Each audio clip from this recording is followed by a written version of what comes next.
Consulex Liège présente hashtag 30 minutes avec. Un mercredi sur deux à 18h. Retrouvez hashtag 30 minutes avec de Consulex Liège. Des interviews de personnalités issues de la communauté étudiante liégeoise. Retrouvez-nous un mercredi sur deux à 18h. Ce podcast est soutenu par l'Université de Liège et Wallonie Entreprendre.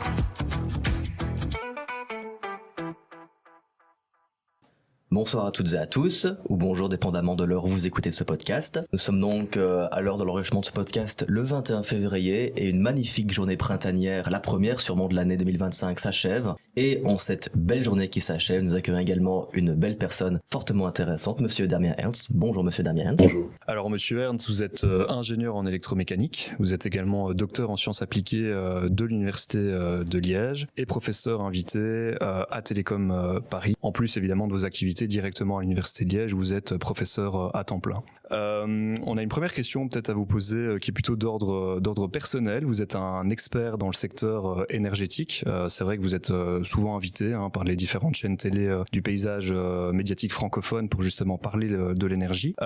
Qu'est-ce qui vous a attiré vous dans ce domaine, qui est le domaine de l'énergie? Est-ce que c'est une vie de passion au final, l'énergie? Est-ce que c'est peut-être un intérêt particulier par rapport à l'écologie? On sait que l'énergie a une part prépondérante dans les émissions de gaz à effet de serre, ou est-ce que ça n'a strictement rien à voir?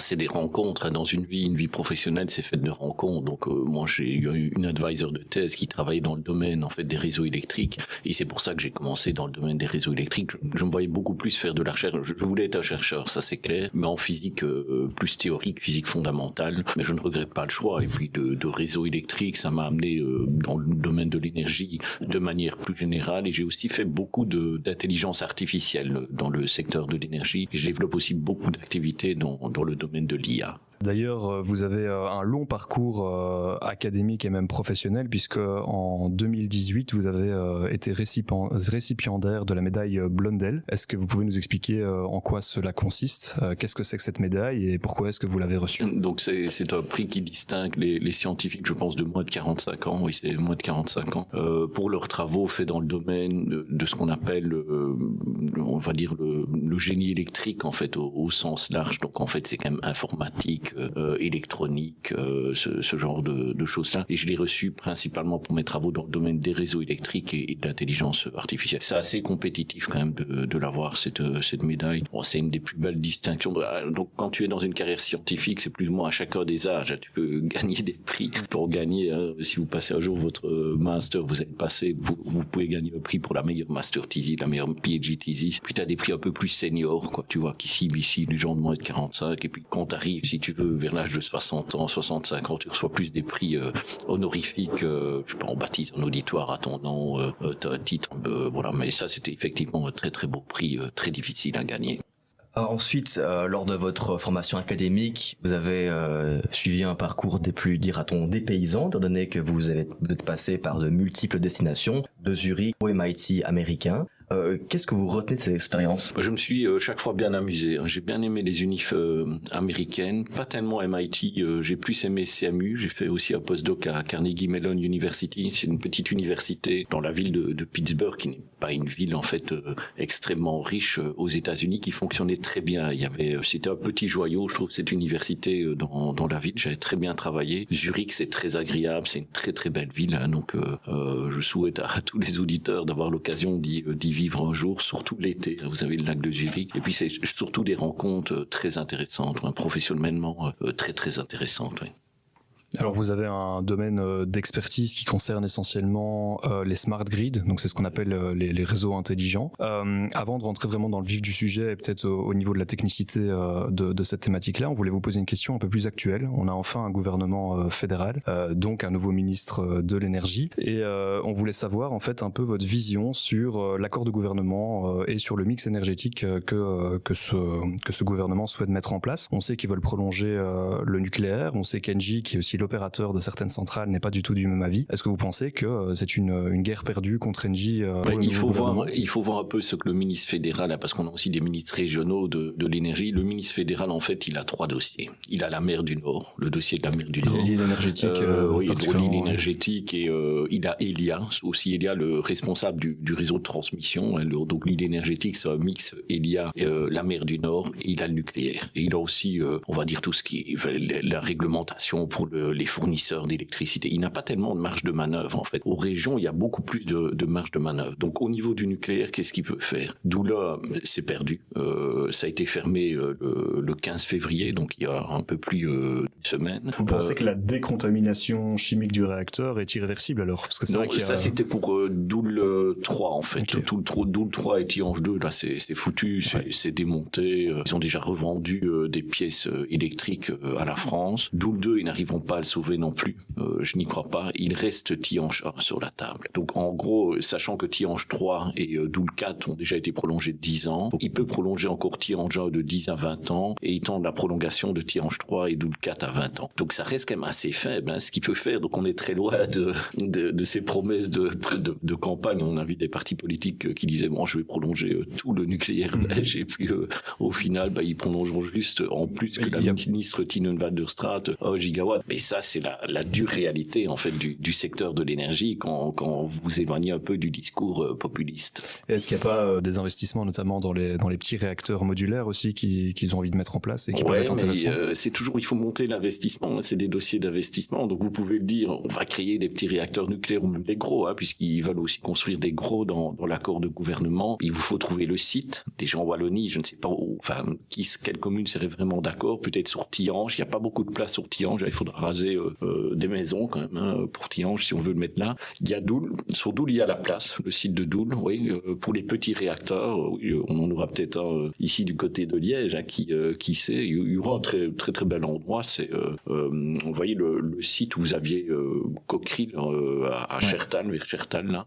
C'est vrai que c'est un site où vous pourriez faire de l'industrie avec des petits réacteurs nucléaires en fait qui généraient de l'électricité et de la chaleur, avec une chaleur qui est employée directement dans des processus industriels. Mais il faut monter le dossier, il faut les permis, les financements. Même sur un petit réacteur, vous êtes tout de suite de l'ordre de 1 à 2 milliards. Donc ça reste quand même très difficile. Ça reste très difficile. Et je lui souhaite beaucoup de courage parce qu'il va quand même devoir se retrousser les manches pour arriver à mettre la balle dans le panier. Ouais.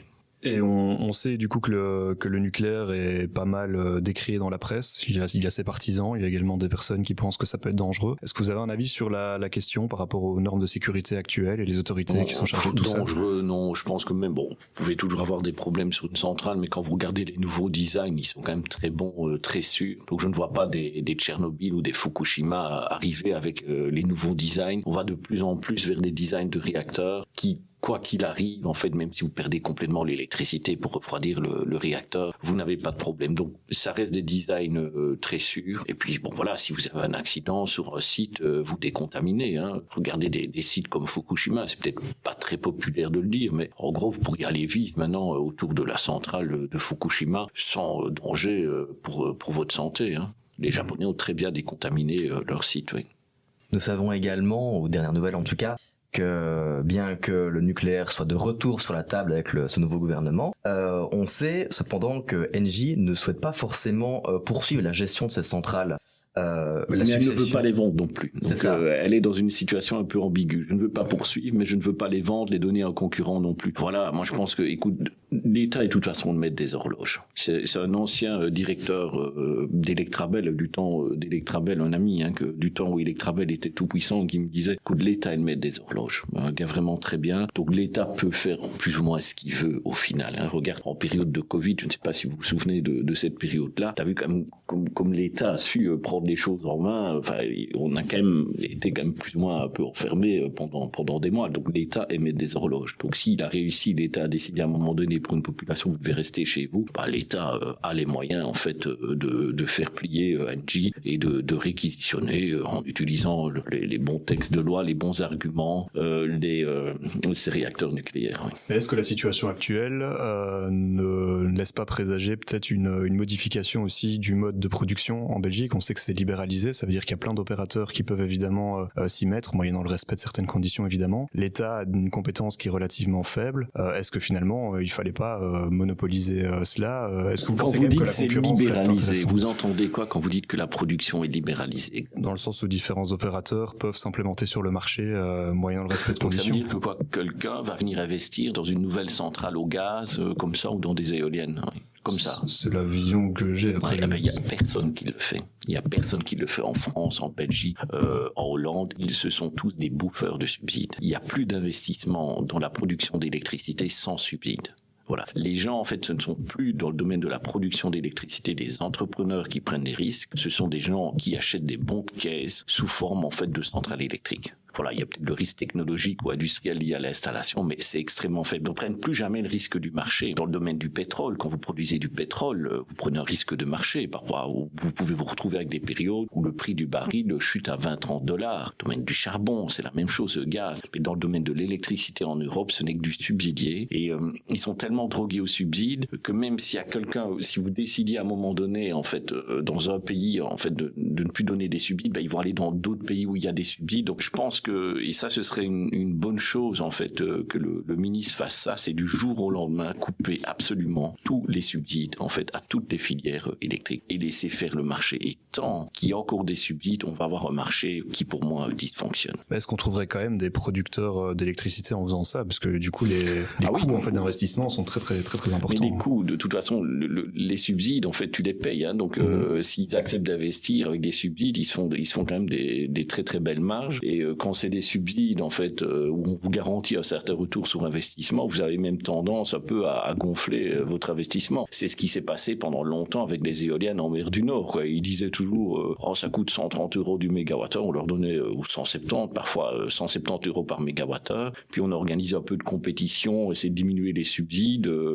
Les Hollandais l'ont fait, ils sont tombés à 70, puis en Belgique, ils ont accepté 70. Donc il y a quand même beaucoup de gras dans ce secteur-là, et cette politique de subsides fait en sorte qu'on paie, à mon avis, notre électricité bien trop cher. On parlait justement du secteur de l'électricité qui est un peu particulier puisqu'il y a une segmentation entre la production, le transport et la distribution. Est-ce que vous pourriez un petit peu expliquer le fonctionnement de chacun de ces secteurs et les opérateurs également qui sont chargés de cela? Oui, je donne un cours aussi sur les marchés d'électricité à l'ULiège. En fait, j'ai refait tous mes slides cette année. Ça prend un travail formidable. Il est vraiment très bien. J'en fais la publicité auprès de vos auditeurs. Il est sur mon site web. En fait, c'est 500 slides. Et là, vous allez tout connaître sur les marchés d'électricité. Mais je peux vous le faire en résumé pour ce cours-là. Vous avez des producteurs qui vendent de l'électricité. Ils injectent de l'électricité dans les réseaux de transmission, donc gérés par Elia 150, 380 kV, ou dans les réseaux de distribution. Typiquement, si vous avez un parc éolien, des petites éoliennes, un parc photovoltaïque. Et puis cette électricité s'écoule chez le consommateur. Alors quand je dis qu'elle s'écoule chez le consommateur, elle s'écoule physiquement chez le consommateur, mais en fait vous avez des fournisseurs d'électricité qui rachètent en fait cette électricité aux producteurs et qui la revendent en fait aux consommateurs. Donc vous avez comme opérateur déjà le gestionnaire du réseau de distribution, de transport, les producteurs et les différents fournisseurs. Vous avez d'autres acteurs aussi, vous avez les régulateurs, un peu les gendarmes de police et les consommateurs bien entendu, et puis maintenant de plus en plus de consommateurs un peu qu'on appelle des prosumers. Ce sont des consommateurs qui consomment de l'électricité mais qui en produisent et qui en injectent aussi sur le réseau. C'est typiquement une maison avec des panneaux photovoltaïques sur cette dernière. En 2021, nous avons été frappés par un cataclysme évidemment lié par le dérèglement climatique. J'ai nommé donc les fameuses inondations de 2021. Alors pendant ce cataclysme, nous avons écouté beaucoup de politiciens, mais maintenant nous aimerions avoir l'avis non pas d'un politicien mais d'un ingénieur. Vous pensez que lors de ces inondations, il n'y avait pas assez de prévention, trop de dégâts qui étaient évitables? Est-ce que vous pensez que maintenant, en 2025, la Belgique est prête à faire face à un nouveau cataclysme qui est forcément destiné à se reproduire? Oui, donc c'est toujours ce phénomène de goutte froide qu'on observe de plus en plus. On l'a observé en Espagne aussi cette année. J'étais en vacances en Espagne quand c'est arrivé.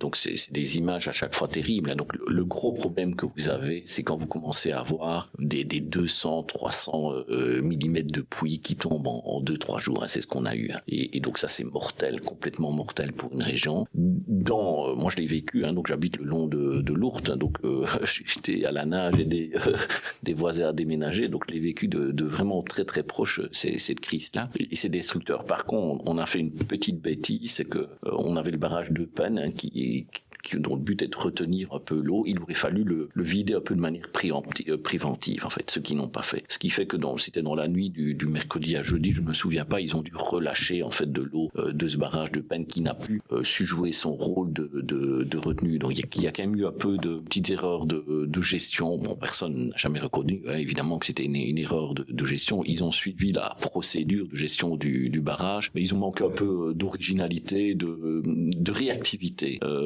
par rapport à des cataclysmes. Mais c'est très courant dans les cataclysmes qui arrivent. Tout est là en fait, tout est écrit en fait. On sait que ça va se passer et personne ne réagit. En Espagne, ce qui s'est passé sur la côte est de l'Espagne, c'était la même chose. J'étais là, j'avais vu les cartes météo, mais je me disais, mais ils doivent les évacuer directement. Il y a beaucoup trop d'eau qui arrive. Non, on n'a rien fait. Les gens n'arrivent pas, et ça, je l'ai remarqué souvent en faisant des interviews presse. Moi, je suis un ingénieur, un chercheur, donc j'analyse des faits, j'anticipe énormément. C'est un peu mon boulot, et sur base des faits, je tire des conclusions. Il y a énormément de gens qui raisonnent par imitation. En fait, il y a très peu de gens qui sont capables, en fait, d'anticiper, en fait, les choses, ils raisonnent par imitation. La crise du Covid, ça m'a marqué, c'était la même chose. Moi, j'étais persuadé, 3 semaines avant qu'ils commencent à fermer les écoles, que ça allait exploser.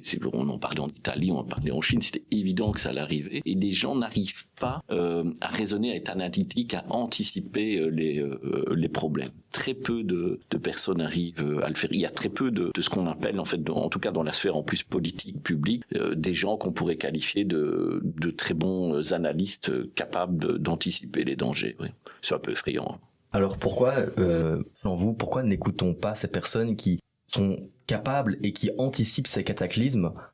Pourquoi est-ce que nos décisionnaires, justement, n'écoutent pas ou à tout le moins n'appliquent pas les avertissements des Ils ont quand même spécialistes. écouté, ils ont quand même écouté. Donc moi j'ai beaucoup, si tu veux, averti dans le secteur de l'énergie sur cette thématique-là. J'ai pas l'impression qu'ils n'ont pas écouté. Et puis il y a aussi une réalité, quoi. C'est très difficile aussi à une population, même quand vous êtes un homme politique, d'aller présenter un événement qui risque de mal se passer et de préparer la population. Vous aimez mieux raconter aussi des bonnes nouvelles à une population, et puis si un jour vous vous trompez un peu dans votre analyse, on va dire attention, c'est une personne qui crie au loup et elle va perdre sa crédibilité. Voilà, donc c'est aussi un peu le danger de prendre des risques et de sortir des sentiers battus avec vos analyses. Oui.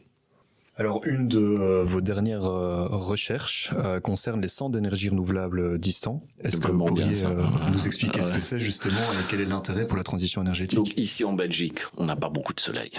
On n'a pas énormément de vent et on n'a surtout pas beaucoup de place pour placer des éoliennes. Donc la motivation derrière ces travaux, c'est d'aller mettre des éoliennes et des panneaux photovoltaïques où il y a beaucoup de vent et beaucoup de soleil. Là, vous pouvez générer des unités d'énergie. L'unité d'énergie dans les marchés, c'est une mégawattheure, des mégawattheures à très bon marché. On parle typiquement de 15, 20 euros ou 30 euros par mégawattheure, alors qu'il est vendu à 100 euros ici en Belgique. Et puis vous rapatriez cette énergie-là vers les centres de consommation en Belgique et vous le rapatrier soit sous forme de molécules riches en énergie. Donc typiquement, vous transformez votre électricité en l'hydrogène, du CH4, en faisant toutes sortes de réactions chimiques avec de l'eau et en capturant du CO2 dans l'atmosphère. Donc c'est des processus chimiques. Ou bien vous le rapatriez sous forme de câbles électriques et pourquoi pas j'étudie par exemple des modèles maintenant où ce sont des batteries. Vous mettez une batterie au pied de votre éolienne en mer du Nord et vous rapatriez la batterie vers la côte et vous la déchargez, quoi. Et donc je crois beaucoup à ces modèles-là. Je pense que va arriver en fait une très grande disruption très prochainement dans le secteur de l'énergie et en fait la disruption elle va venir je pense honnêtement du photovoltaïque et des batteries pas chères. On arrive presque pour les panneaux photovoltaïques. D'ailleurs je vais vous poser la question, vous voyez ce que c'est un panneau photovoltaïque, c'est plus ou moins 1,5 mètre carré de surface et typiquement pour couvrir pour une maison en fait il vous faut, j'ai envie de dire 10 panneaux de ce type là pour produire autant d'électricité sur une année que ce que vous consommez. Bien entendu il y aura des fluctuations, mais je veux dire la quantité. À votre avis, le panneau maintenant sur les marchés, un panneau d'1,5 mètre carré, ça coûte combien? Sachant qu'avec 10 panneaux, vous couvrez toute la production de votre électricité sur une année. À l'achat, à l'achat, oui. Dites un chiffre. Moi, je n'ai pas de panneau sur ma maison, donc... Non, mais dites un chiffre, en fait. Ça doit être facilement 500 000 euros, peut-être, le panneau? 50 euros. Ah, 50 euros. 50 okay. euros, au moins 35 à 50 euros. Ouais. Okay. Ouais. Ça ne coûte plus rien. 50 euros maintenant, allez, 35 euros, 40 euros, c'est 2 personnes à menu au McDonald's ou au Quick, c'est ça que ça représente maintenant. Donc ça ne représente plus rien. Ouais. Est-ce que c'est vraiment encore rentable de mettre des panneaux solaires sur sa maison avec Donc là, vous revenez sur les problèmes des marchés d'électricité. L'électricité aussi, quand tous les panneaux solaires produisent, ne vaut rien sur les marchés, quoi. Donc vous n'avez pas toujours une sorte d'équilibre entre offre et la demande. Mais oui, mais ça ne coûte plus rien. Quand €, le panneau, vous en mettez 10, 500 €, vous faites arnaquer par l'installateur, évidemment, parce que lui a toujours trouvé que les gens étaient prêts à payer en fait pour les panneaux. Donc en fait, dans le métier de la construction, où vous faites les plus grosses marges, c'est sur l'installation des panneaux photovoltaïques. Ils se font des marges colossales. Maintenant, les promoteurs immobiliers ne se font plus de marges. Ils font 15, 20% sur un projet. Mais là, vous faites du 50, 60% sur le projet. Voilà, c'est pour vos auditeurs. Le petit conseil carrière, installer des panneaux photovoltaïques. Notez bien. Et sinon, on sait que maintenant, il y a un cadre légal un petit peu plus complet sur les communautés d'énergie renouvelable. Est-ce que du coup, ça, c'est une alternative aussi pour faire en sorte justement de produire de l'électricité Ouais, mais le cadre légal a été vraiment mal écrit. C'est trop complexe à mettre en œuvre. Est-ce que vous pourriez juste réexpliquer brièvement ce que c'est une très communauté simple. d'énergie? C'est un peu comme du Airbnb. Vous êtes déjà allé sur du Airbnb ou sur une application comme Deliveroo pour de la nourriture. Vous êtes directement en contact avec le vendeur. Hein, c'est ça. C'est à peu près la même chose. Vous pouvez directement acheter en fait de l'électricité à votre voisin. Voilà, comme vous pouvez au travers d'Airbnb louer directement un logement à quelqu'un. C'est plus ou moins ça. Et vous vous groupez parfois en communauté pour mutualiser les ressources. Oui. Maintenant, il y a un cadre législatif pour ça, et je donne des cours sur les communautés d'énergie. Donc encore une fois, les slides que j'ai refaits cette année sont disponibles sur mon site web. Il est vraiment très très bien fait. Et vous voyez les différents types de communautés d'énergie. Il y a aussi des communautés virtuelles qui se font à travers de plateformes de fournisseurs dans lesquelles je crois beaucoup plus. Et là, on voit en fait des belles initiatives se développer. Vous avez notamment un nouveau fournisseur liégeois qui s'appelle UCO, donc un vendeur d'électricité qui utilise ce type de technologie, donc ces communautés un peu virtuelles. C'est vraiment très bien. C'est assez technique quand même pour expliquer aux gens comment ça marche et en quoi c'est important vraiment pour le secteur du renouvelable sans subide. C'est ça. Donc voilà. Nous avons donc beaucoup parlé d'énergie tout au long de ce podcast. À présent, une question de projection, dira-t-on. Si vous aviez les pleins pouvoirs dans le domaine de l'énergie en Belgique, quel serait votre mix énergétique idéal? Et surtout, pourquoi? Mais justement, j'aime bien votre question en fait. Je vais être brutalement honnête avec votre question. Elle résume en elle-même la débilité profonde en fait des discussions au niveau énergétique, parce que ça se ramène toujours au mix énergétique idéal. Mais c'est une telle caricature en fait du secteur de l'énergie. Alors soit du nucléaire, de renouvelable, mais c'est pas là que sont les débats. C'est pas là. C'est beaucoup plus complexe que ça. Et alors comme il y a très peu de connaissances en fait du domaine de l'énergie dans le monde politique, ils reviennent toujours à cette question idiote quoi. Mais c'est pas ça. C'est pas ça. Enfin, je veux dire, allez, des questions beaucoup plus intéressantes au réfléchir, c'est par exemple le coût de l'éolien offshore, il est beaucoup trop élevé maintenant. Des prix de l'électricité ont explosé avec le truc Reine-Elisabeth là. Est-ce qu'il n'y a pas moyen d'avoir d'autres technologies d'éoliennes, d'autres modèles avec des batteries, comme je t'expliquais, qui vont charger au pied de l'éolienne, qui reviennent comment est-ce qu'on fait en fait? Enfin voilà, est-ce qu'on doit faire des accords peut-être aussi, je sais pas moi, avec la Namibie pour y installer, investir en fait dans d'immenses parcs PV, ramener cette énergie-là. Un autre point, par exemple, qui est très important, maintenant on est en pleine crise du gaz, quoi. Pleine crise du gaz. Au niveau du climat, c'est foutu. Maintenant, c'est foutu avec Trump qui est à la présidence américaine, c'est foutu. Drill, baby drill, ouais. Les Chinois, non, là, mais brûler autant de charbon. Maintenant, plus personne ne veut brûler du gaz. Enfin, ils brûlent du charbon. C'est foutu pour le climat. Ça, c'est foutu. On est en pleine crise du gaz et que les prix du gaz sont très élevés. Et ce qu'il faudrait faire maintenant en Europe, je suis assez cynique, mais c'est brûler plus de charbon qu'on ne brûle de gaz pour produire de l'électricité. Comme ça, on diminuerait le coût du gaz. On arrêtera aussi peut-être de financer des pays comme la Russie. C'est une petite pièce de législation pour que ça puisse se passer. Il suffit de tuer un peu cette taxe CO2, tu vois, qu'on a en Europe. Parce que la taxe CO2 pénalise, en fait, les centrales au charbon qui ne sont pas compétitives par rapport à celles de gaz. Voilà, ça, c'est des choses intéressantes à discuter. Parce que c'est ça qui va impacter. Mais le mix énergétique, ça ne sert à rien. Enfin, je veux dire, c'est parler, ça tourne en rond, mais je ne vous en veux pas pour votre question. Parce que vous avez juste repris la question, en fait, qu'on entend dans le secteur de l'énergie. Mais c'est quoi le mix énergétique idéal? Non. Allez, les réacteurs nucléaires, vous parlez de petit SMR. Est-ce qu'on veut se positionner dans cette industrie? Ok, qui est capable de les construire en Belgique? Ok, le SCK, ça n'en développe pas. Un petit SMR au plomb. Est-ce qu'ils seront sur le marché assez tôt? Non, quoi. Est-ce qu'ils sont dans un esprit start-up assez agressif pour le développer? Non. Ok. Comment est-ce qu'on les aide pour que ce soit le cas? Comment est-ce qu'on fait en sorte qu'en Belgique, on puisse vendre des SMR? Ça, c'est des questions intéressantes. Ça, c'est des questions intéressantes. Mais c'est pas du tout ces questions de mix énergétique. Alors, comme il n'y a pas de culture énergétique au niveau politique, voilà, ils ne discutent pour moi pas des choses intéressantes et ils subissent parfois un peu les problèmes, ils n'anticipent pas. Il ne faut plus de politiciens, en fait, au niveau de l'énergie. Il faut vraiment des entrepreneurs du secteur. Il faut donner des gens qui font avancer les choses, quoi. Voilà. C'est vrai que les 3 derniers ministres de l'énergie sont à chaque fois des juristes, donc ça diffère beaucoup de l'ingénieur qui pourrait justement prendre les choses en main. Beaucoup de rhétorique pratique. Maintenant, c'est pas pour ça que vous êtes un juriste. Vous pouvez vous faire bien entourer, mais voilà. Donc, ce que j'espère, c'est que maintenant, on a quand même 2 ministres de l'énergie. Bon, on ne peut plus dire que c'est des dogmatiques verts décroissants. Maintenant, ils doivent quand même montrer qu'ils savent y aller, porter des projets qui impactent le secteur. Je pense que ça va être très important leur bilan pour le MR pour les prochaines élections, hein, parce que voilà, le MR pour moi gagne sur 2 choses. Il a gagné sur l'énergie, et il a gagné aussi sur les problèmes de sécurité, immigration, chômage, comme ça. Mais les premières victoires, en fait, pour moi, c'était du côté de l'énergie. Donc maintenant, ils doivent montrer qu'ils savent délivrer. Hein. Et ils vont d'ailleurs avoir des grands défis dans les prochaines semaines, notamment aussi l'île énergétique en mer du Nord. Est-ce que vous pourriez juste brièvement expliquer le rôle de cette île? Et alors, si vous aviez justement les manettes, est-ce que vous diriez à Elia, ok, on va jusqu'au bout? Ou alors est-ce qu'au contraire, non, ça coûte trop cher? C'est difficile à dire ça.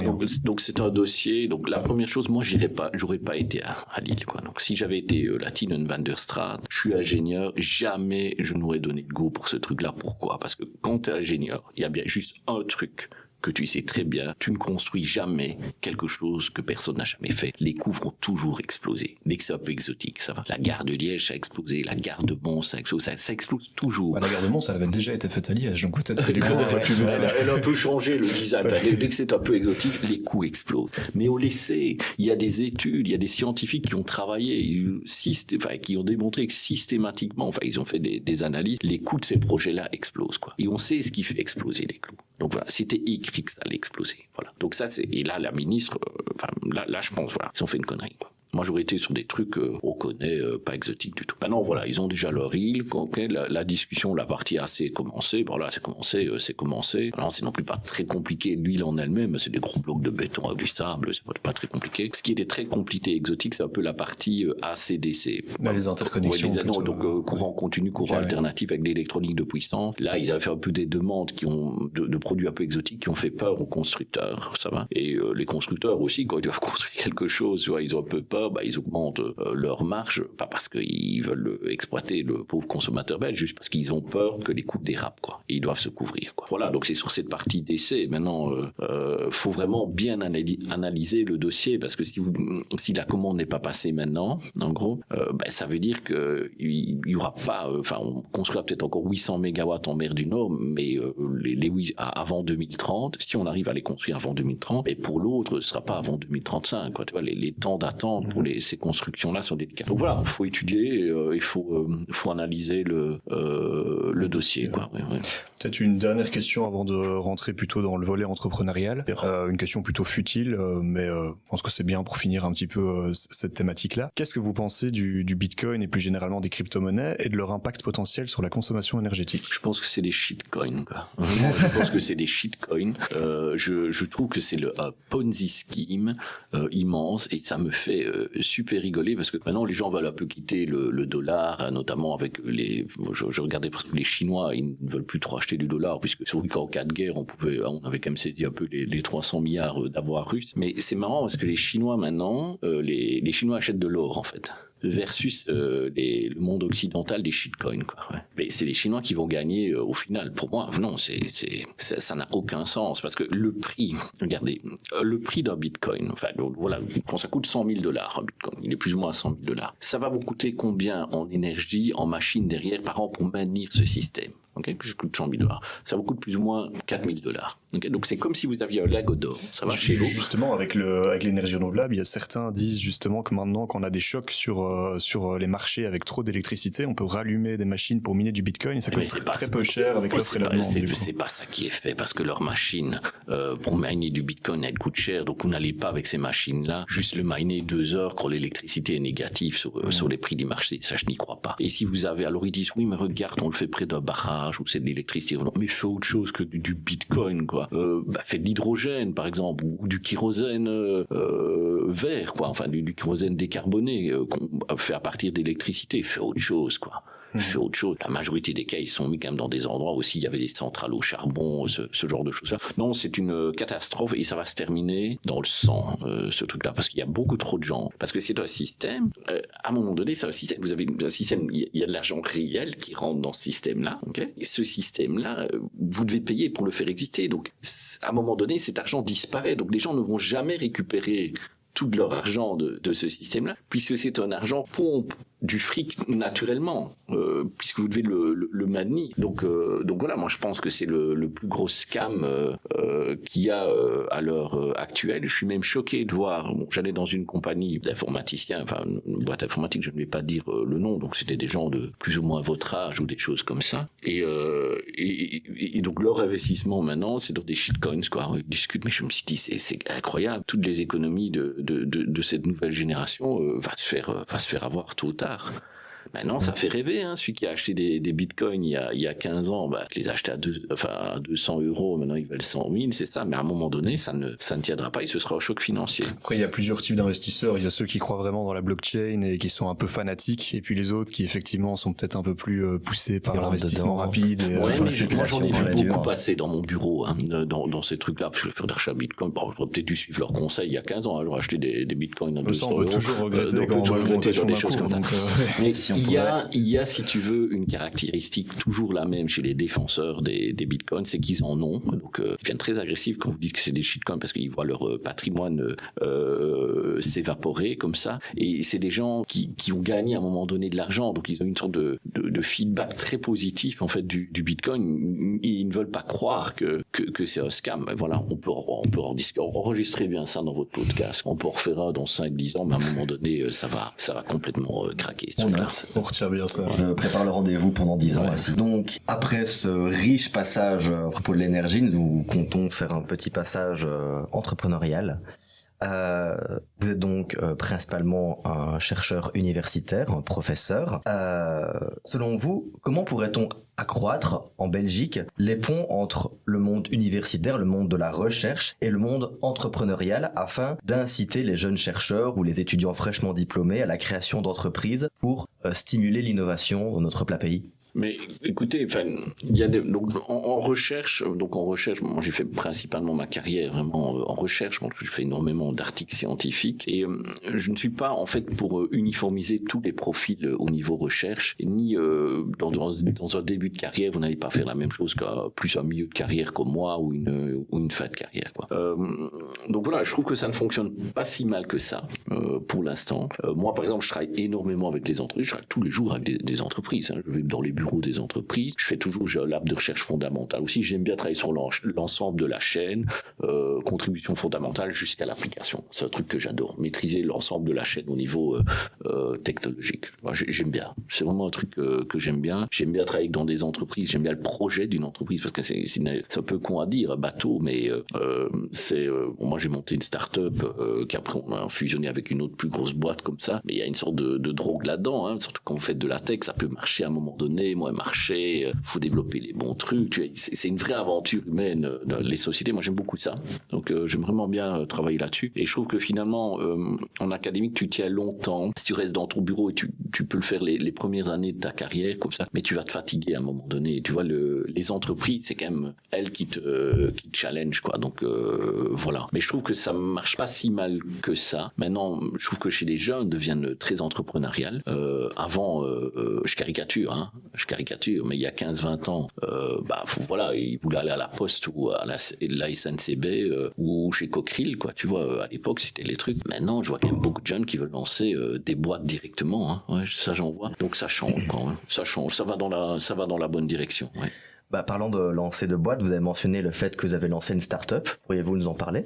Mais oui, donc je faisais de la recherche fondamentale dans le domaine des réseaux électriques. Je faisais des programmes informatiques sur simulateur. Puis à un moment donné, il faut qu'ils soient appliqués pour la gestion des réseaux électriques. Tu vois, c'était pour intégrer plus de renouvelables et véhicules électriques. C'était moduler les injections. Et il n'y avait pas, si tu veux, de compagnie qui était capable d'intégrer en fait ces résultats-là, enfin, de les porter dans le monde réel. Et alors j'ai créé une compagnie pour pouvoir le faire, quoi. Ouais. Et très rapidement, on est venu vers nous pour la fusion en fait de la compagnie. Et maintenant, je travaille pour, je suis actionnaire et je suis le CSO de cette compagnie-là. Donc je vais m'asseoir principalement dans leur bureau, on va dire un jour semaine. Le mercredi en général, je suis dans cette compagnie-là. C'est très relax pour moi parce que c'est un boulot de CSO. Hein, donc je suis pas à l'exécutif, je suis pas en délivrable, quoi. Donc j'aime bien, je discute recherche avec les gens, je repasse dans les documents, c'est assez chouette, quoi. Ouais. Et la plus de liberté, moins de pression. Je suis pas dans un service universitaire 16-17, bon, tu l'as quand même géré beaucoup, hein. Tu fais ta RH, Financial Engineering, tu fais tout, recrutement. Bon, là, ici, je trouve que c'est une organisation qui fonctionne bien. Et je trouve qu'elle produit des beaux produits qui aident à cette, on va dire, qui aident à ce que tous ces changements qu'on observe dans le monde de l'énergie puissent mieux se passer. Donc on est des fournisseurs à vendre des nouveaux produits d'électricité, les gestionnaires de réseaux de distribution, les gestionnaires de réseaux de transport. On est quand même sur une grande gamme d'acteurs dans le domaine du secteur électrique. Ben voilà, c'est concurrentiel. On fait des très bons produits, mais on n'est pas les seuls à faire ces produits-là dans ces gammes de marché. Mais voilà, je pense que ça se passe fort bien maintenant et le staff est très bon parce que c'est quand même une start-up au départ. T'as quand même beaucoup de gens qui ont été formés à un très très haut niveau doctorat, qui ont rejoint en fait la compagnie. Donc le staff est très très bon dans cette compagnie. Peut-être une dernière question pour donner envie aux étudiants en ingénierie de prendre vos cours. Le secteur de l'énergie, est-ce que vous pensez que c'est un secteur d'avenir et quand on est un jeune diplômé, je vais te dire pourquoi. Ils doivent prendre mon cours en fait parce que je donne aussi des cours en intelligence artificielle, quoi. Et je trouve que c'est ça. Et je donne un paradigme d'intelligence artificielle qui s'appelle l'apprentissage par renforcement, reinforcement learning. Je trouve que ça, c'est un cours qui est essentiel. Tu sais pourquoi maintenant? C'est la survie de l'Europe, ce cours-là. Parce que c'est la techno qui est utilisée maintenant sur les champs de bataille pour faire des drones intelligents, des robots intelligents. Et ça je le dis très clairement à vos auditeurs, s'il n'y a pas assez de jeunes qui s'intéressent à ces technos-là, qui sont capables d'aller travailler dans le secteur de l'armement, d'améliorer les technos du secteur de l'armement, on est mort en Europe. C'est ça le grand danger maintenant de l'Europe. Ouais. En dehors qu'il y a d'autres problèmes énergétiques ou des choses comme ça, mais là, je pense qu'avec un peu de bon sens, on peut s'en sortir. Mais c'est là que, crucialement, l'Europe doit investir. C'est IA plus défense. Je suis ça de très près, tout ce qui se passe, si tu veux, sur les champs de bataille. Et j'ai l'impression, en fait, qu'on est en train de se faire complètement avoir par la Chine, par les États-Unis dans ces secteurs-là et qu'on va être incapable en fait. On va se retrouver en fait comme les cavaliers polonais dans les années 40 en fait, qui chargeaient contre les blindés de la Wehrmacht, quoi. C'est ça ce que je vois arriver. Voilà. J'espère me tromper à la fois là-dessus et sur les shitcoins. Si vous avez des investisseurs bitcoins qui écoutent votre podcast. Et nous espérons ainsi que l'Europe sera prête à faire face aux défis énergétiques, militaires, car il est vrai que l'Europe n'est qu'une partie du monde et que le monde continue de tourner sans l'Europe. Du moins, elle continuera à le faire.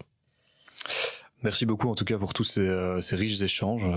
Merci de votre temps, d'avoir accepté aussi notre invitation. Je sais que vous avez un emploi du temps qui est relativement chargé, hein. Vous faites plein de choses. On a eu l'occasion de passer par là et d'expliquer concrètement ce que vous faisiez. Donc merci beaucoup. Merci à vous pour l'invitation et à très bientôt pour parler du crash du Bitcoin. Voilà, ceci conclut notre podcast. Merci à nos auditeurs de nous avoir écoutés et puis à dans 2 semaines pour un prochain épisode.